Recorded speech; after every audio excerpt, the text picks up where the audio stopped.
तपाईँहरूको favourite colour कुन हो? रङ निलो। तपाईँहरूको फेभरेट बाजा कुन हो? बाजा बजाउन मिल्ने चिज। यसपालि के गर्ने त्यसलाई?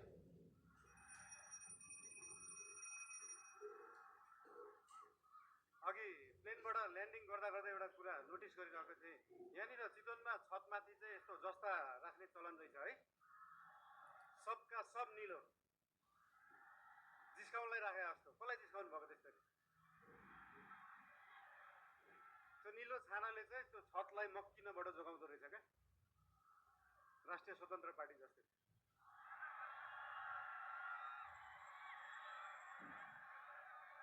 चितवन अघि झर्दै गर्दाखेरि एकजना भाइले भन्नुभयो, दाइ देशभरि जाँदाखेरि जसरी टुरिज्म प्रमोसन गर्नु भएको थियो एकचोटि चितवनको पनि टुरिज्म प्रमोसन गरिदिनु होला भनेर।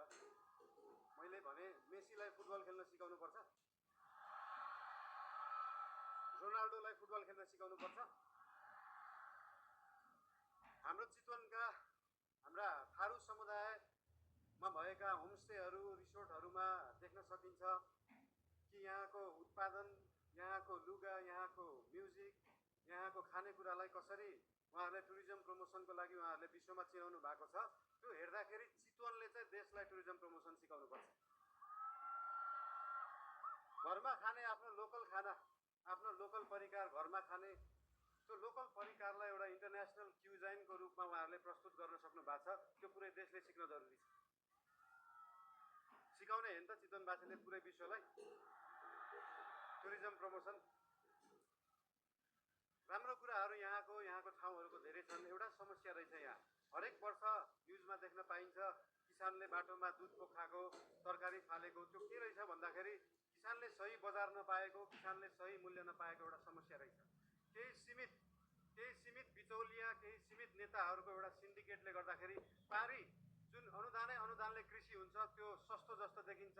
त्यो सस्तो तरकारी यहाँ ल्याएर यहाँको किसानको मूल्य चाहिँ महँगो जस्तो देखाएर एउटा भ्रम सृजना गरेर किसानलाई मार्ने काम भएको छ। त्यो रोक्न जरुरी छ। फेरि यो चिज समाधान गर्दै गर्दाखेरि ओहो महँगो तरकारी खानुपर्ने भयो जस्तो लाग्ला, त्यो भ्रम हो। त्यो भ्रमलाई चाहिँ चिर्न जरुरी छ।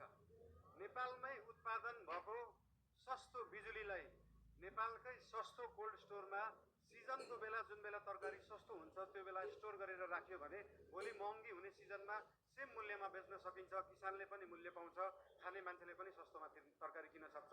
त्यो गर्न चाहन्छु हामी।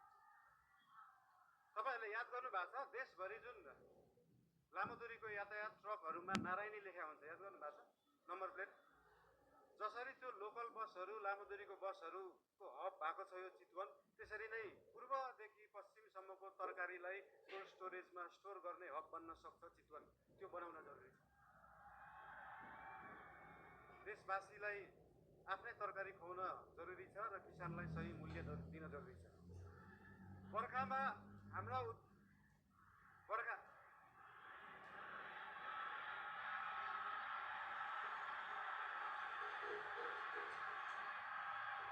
I love you बोल्नै दिँदैन यार।